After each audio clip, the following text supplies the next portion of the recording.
we're reopening here. Or it might be something like take care of yourself by putting yourself first and book an appointment, especially still as important now to take care of your health as it has ever been. Or it might be that book your appointment because of the health issue that you've been having that you haven't been able to get checked out or get help with until now because we've been closed. So there's just some kind of a reason why to be rebooking, and that is brought up, and that can be helpful. You can also look at collaborating with other practitioners. So, our clients who've been doing really well in getting referrals from other providers, whether it's medical doctors or other kinds of practitioners, holistic practitioners, or other kinds of practitioners as they reopen, many times they had a good relationship with them even prior to opening. So if those of you who have relationships with providers who've been referring you before, reaching out to those providers and reminding them that you're there and how you could be of benefit to their patients is one way to go. If you haven't had a relationship with other providers before, for example, maybe you would like to be getting referrals more from MDs, because medical doctors could be a great source of referrals for you. They have many patients who could benefit from what you have to offer, but many times their patients don't really know about you, or the doctor doesn't really think about referring people to you.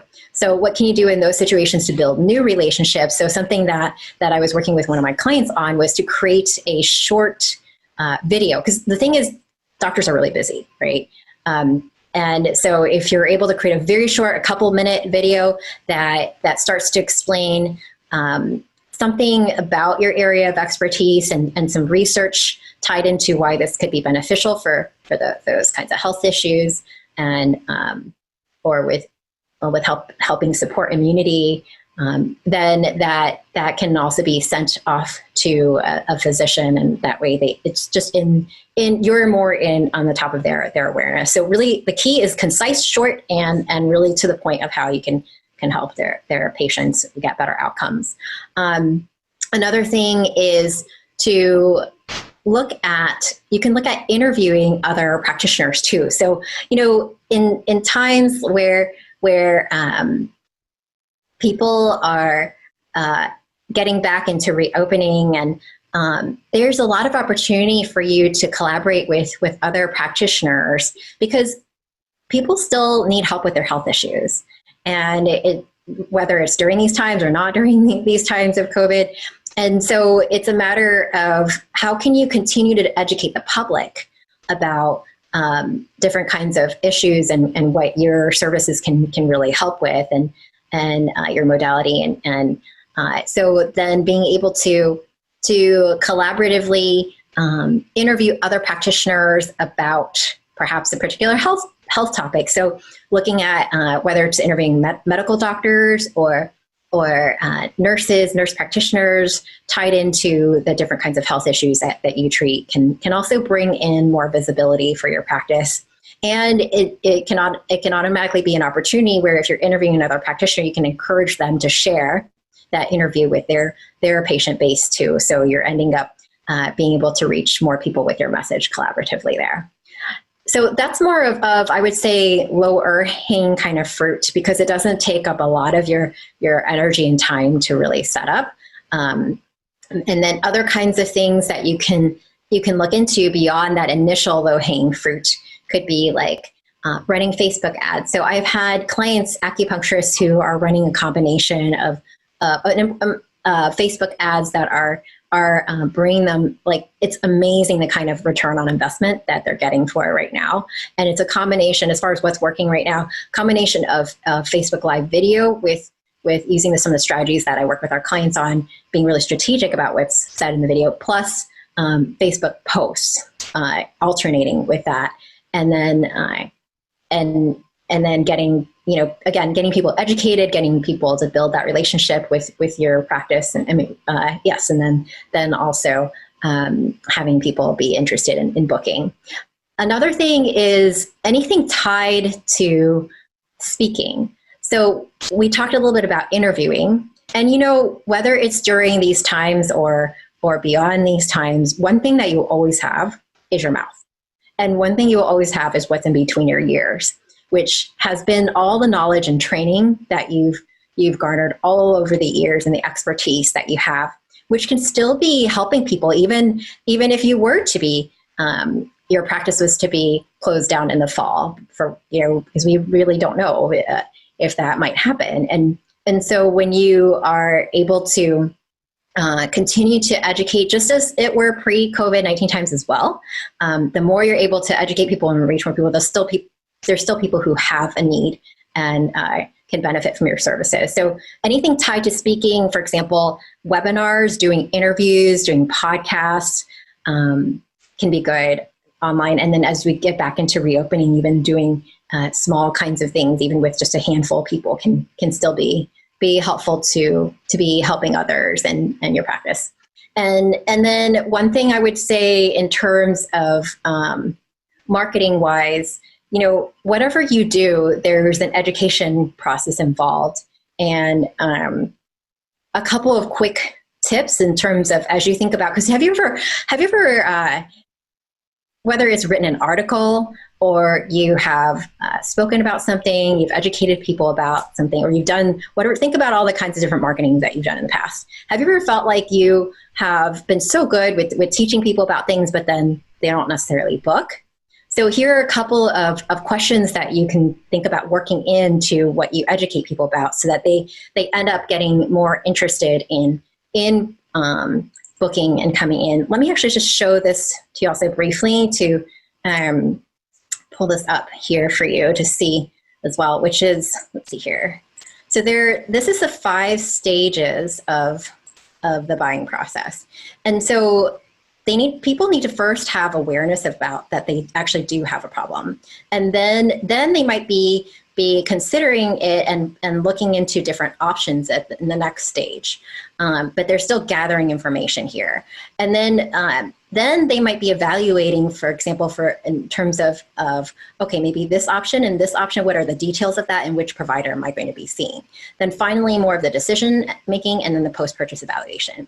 But what sometimes we don't think about as much is that there might be people in different parts of the spectrum, whether from problem awareness, people don't even realize they have a problem, right? Or they are further along in the process, but they don't really understand what to look for between different providers and that kind of thing. So whenever you're making educational kinds of things available to people, think about what in different stages that they might be, and how can you provide content or educational things that can help educate in those areas. And one thing, also a couple quick questions to think about would be like, what do they need to believe about their health? Or what do they need to believe about themselves? What do they need to believe about you? Because if these questions aren't answered in a way that they feel comfortable with, they're not going to come in. No matter how helpful acupuncture, you talk about how helpful acupuncture is. So there's just a few quick tips about, as we look at marketing and reopening that are working well for our clients right now. Chen, I want to thank you very much for those tips and points. And I think we're going to have to get you on healthyseminars.com so we can spend more time with you, because we just got a little bit and this was quite valuable. What's the best way for people to reach you? Because I'm familiar, you have the Introverted Visionary website and you have Fill Your Holistic Practice. Can you share the best website so people can get more information and learn how to contact you, please? Sure. You can go to introvertedvisionary.com/AAC. And so introvertedvisionary.com/AAC. And then you can, I'm going to make available some templates that are going to be helpful for you. For example, reopening email templates that you could use for email or text. And also, we brought up a couple of situations of what people might be concerned about with coming in. And there are other ones that I'm going to share with you as well that acupuncturists, clients of ours have been experiencing. And then also like a cheat sheet for that, right? Like how do you address these kinds of common objections that people might be having about coming in as well. So I'll include that. Excellent. So to be continued, she's going to provide us with more value. So you just go to her introvertedvisionary.com/AAC, and she's going to have some more handouts for you to help you prepare yourself as you build up your practice again. You know, it's great news for most of us, just to remind everybody that you're not like starting your practice over again. You just kind of took out a holiday that you didn't choose to take. and now people are getting ready to come back. So, and these are just great tips that you can use any time of your practice, not just after a pandemic. So, Jen, I appreciate you making the time to tune in and share this with our audience today. Thank you very much. Yeah, it's great to be here today. Thanks for having me here. Great. And we'll get you on Healthy Seminars so we can get you to expand on a lot of this and more, because you got really good marketing tips. And for the introverted, because a lot of people don't want to do public speaking, or they say, I'm not outgoing, I can't do this. And I know you're introverted and you have techniques and tools for those people that want to educate, but feel too shy to do that. And takeaways here from earlier on, you talked about outreach. So email, contact, like start contacting your patients on a regular basis again. You talked about education, so keep educating them on the benefits and what you can do to support them during these times. And you talked about collaboration as well. So, collaboration is great. And some of the way you can outreach is through webinars, Facebook, emails, talks. So that's great. So thanks for sharing those tips with us today.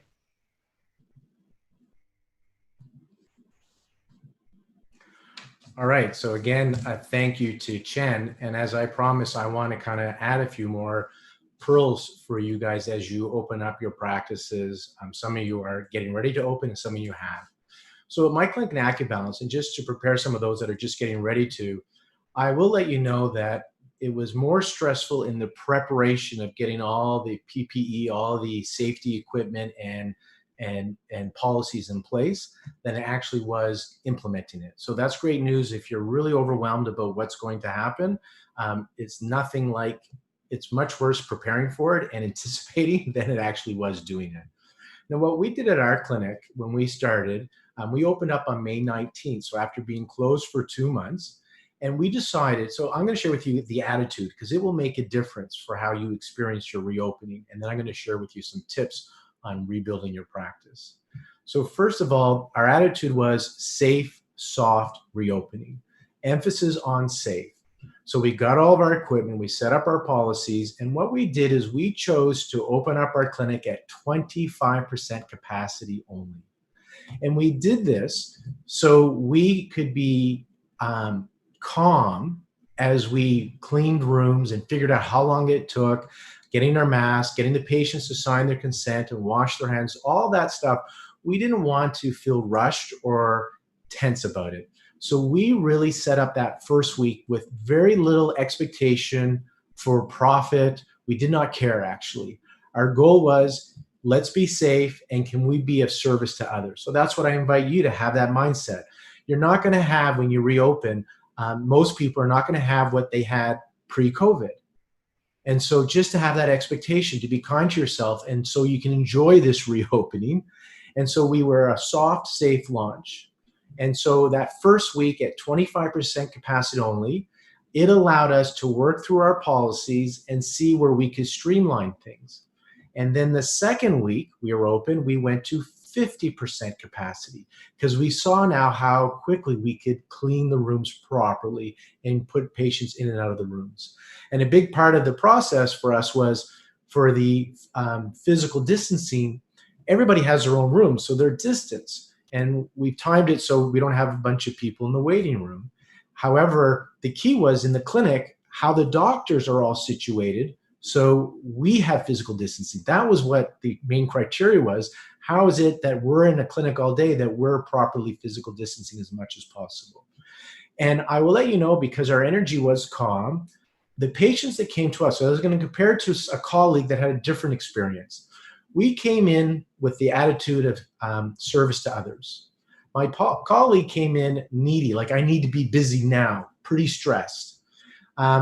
Our patients came with their own mask. We asked them to, and almost everybody came with their own mask. Now what we did is we bought cloth masks, and we had surgical masks. The doctors all wear the surgical mask. Our patients can choose surgical or cloth, but they must wear a mask in our clinic. That was one of the recommendations, policies we have. And if a patient did not have a mask, they had two options. One is they could get a surgical mask, which they take with them, $2 fee. Or they could get a cloth mask. And if they leave the cloth mask for us to laundry, then it's free. If they don't leave it, they want their own, because some wanted their own, it's a $5 charge. So we just passed the cost on to our patients. We had zero complaints. And our patients were great coming in. They were so happy to see us. The energy was great. They signed the consent. And it's been a very positive experience for my team and my patients. And we didn't come in like needy, we need to see our patients. We came in, let's be of service to others. Let's see who's ready to come back out of isolation here in British Columbia. Where my colleague really tried to pressure their patients to come back and was coming from neediness, and they were quite stressed and stressing out their patients. Their patients were fighting about the mask. It was just a totally different experience. And I believe the reason is the attitude, the vibration, the energy that you're putting out, for one. Now, when patients contact us and they're a little stressed about what's going on, we educate them. So we let them know all the things we're doing, all the cleaning, etc., how we're doing the physical distancing, what we're doing to minimize the risk. But what we're not doing is telling them, oh, come, don't worry, you're going to be safe. Actually, we do the opposite. If any patient comes across on the phone or email as concerned, worried, or stressed about COVID and coming to our clinic, we encourage them not to come, because we know we can't guarantee your safety. All we can do is minimize the risk as best we can, and that does not mean that you will get the COVID will be prevented. We can't guarantee that. We cannot do that. Nobody can do that. And so we realize half the population, I'm making up the number, but half the population will be comfortable coming into our clinic and half the population will not. But they all pretty much want to know what we were doing for safe measures. So rather than trying to over-impress them like you need to come in and this is what we're doing, we let them know all the safety measures we've put in place, all the systems we have in place. And they get to even see it on the back of one of the doors where they're in the room, one of the door that holds the needles. There's a checklist to show that the practitioner is checking off all the cleaning things we do so it's not forgotten. We have a system, and they get to see that.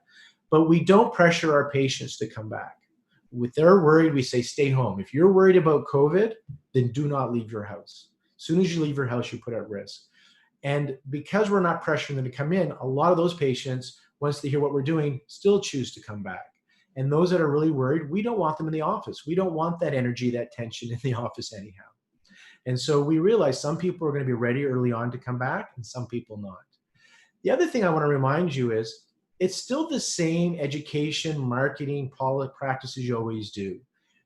People are going to come and seek you out if you are a benefit to them, if you are of value to them. So it still goes back to the same model of just good education.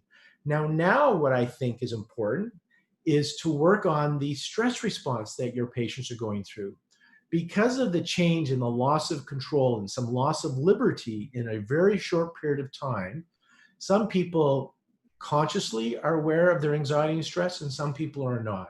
So if you ask them, first to educate them about stress and how it impacts the immune system, how stress impacts sleep. So check in with your patients via email or phone calls. How's your sleep, your digestion, muscle tension or headaches? We know how it can lead to inflammation, which can cause other health issues. So maybe your patients, like Chen said, that first thing, maybe they're not even aware they have a problem. So check in. Are your patients having sleep issues? Are they having digestive issues? Are they having muscle tension, headaches? See if they're having these and let them know this could be related to stress and how you can support them in reducing the stress, because we know stress exacerbates many diseases and leads to many symptoms. And so your goal is to help them with their quality of life and to show them that you have value and you have tools. Right now, conventional orthodox medicine does not have a solution for COVID, except for isolate as much as you can, right? Physical distancing as much as you can. And so you can educate them on the lifestyle and things that they can do to help give their body the best chance of being healthy, radical well-being. We're great at talking about diet. So you can set up consults for diet and lifestyle, exercise, sleep, and meditation, acupuncture for circulation and stress reduction and hormone balance. So there's a lot of things that you can do to help with the radical well-being. And that way, if they are out and about, at least their relationship with their environment, because that's what we're doing with Chinese medicine, is strong so they can hopefully handle whatever comes into their external environment, whether it's CNN news you're watching causing stress, or it's a virus that's out there, that your body is at its peak radical well-being so it can deal with it as best as it can. And you can't tell them or promise them that if you come to my clinic that you will prevent COVID or you're treating COVID, because there's not evidence to exist yet that you can do that. However, you can definitely help them with radical well-being. A great example is obesity. We know in general, obesity leads to many health issues and diseases. And with COVID-19, we know obesity is a comorbidity that is not a good thing to be, no matter what your age is. If you're overweight, this is the time to lose weight. So maybe in your practice, you can start doing getting fit and healthy in the summer so people have the best chance of being healthy, whether they get any virus, including COVID-19. So remember, people choose you because they see you have value, you have benefit. And so first of all, do you have value and benefit? So figure out where you do, because you do. And then communicate. As Chen said, send out emails, do talks, collaborate, and do stuff. And just take your time. The good news is, for most of you, this is not like you just started your practice. You had a forced holiday, as I mentioned in the video, and now you're reopening. And people are just getting comfortable in certain places where you live to go out. And so read the room. Don't dismiss their concerns or fear. If you can read the room and realize some of your patients, even though you may not be, are very concerned about this pandemic and come to your clinic, hear them and hear their concerns and validate their concerns.